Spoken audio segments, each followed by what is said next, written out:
চলুন বন্ধুরা, আজকে আমি এসেছি কেরালাতে। কেরালার কিছু সৌন্দর্য জিনিস আপনাকে দেখাবো। কেরালার যে ফেমাস ইলাচি কা খেতি আপনাকে দেখাচ্ছি। ইলাচির খেতি দেখুন কত সুন্দর মনোরম গাছগুলো হয়ে রয়েছে।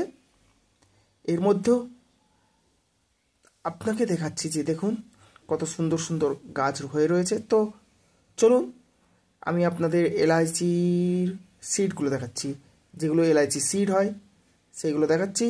সো আপনারা দেখতে থাকুন এবং উপভোগ করতে থাকুন। সো আপনারা দেখে কমেন্ট করে বলবেন কেমন হয়েছে আমার এই ব্লগ ভিডিওটি। এই ব্লগ ভিডিওটি যদি ভালো লাগে আপনাদের, so please like comment share করে পাশে থাকবেন এবং বন্ধু করে পাশে থাকবেন। দেখুন থোকায় থোকায় এলাইচি ধরে রয়েছে, আপনাদের দেখাচ্ছি। এবং দেখুন এগুলো এখন কাঁচা অবস্থাতে রয়েছে, এগুলো পাকলে তখন তুলে নেওয়া হবে। সো আপনারা দেখতে থাকুন এবং উপভোগ করতে থাকুন।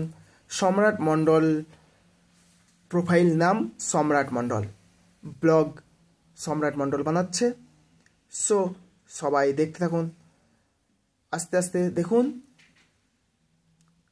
দেখুন কত সুন্দর লাগছে। এই ভিডিওর মাধ্যমে যদি এত সুন্দর লাগে, তো সামনাসামনি দেখলে কত সুন্দর লাগবে।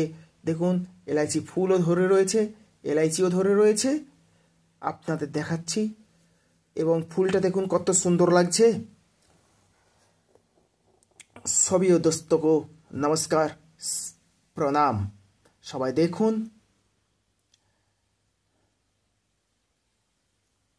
এবং উপভোগ করুন। কত সুন্দর এলাচ বাগান। এটা হচ্ছে কেরালা ইডুকি ডিস্ট্রিক্টে পড়ে। কেরালা একটা রাজ্য, সেই রাজ্যের ইডুকি ডিস্ট্রিক্টের মধ্যে এই সমস্ত এলাচি বাগান রয়েছে। সো এটি পাহাড়ের উপরে, পাহাড়টার নাম হচ্ছে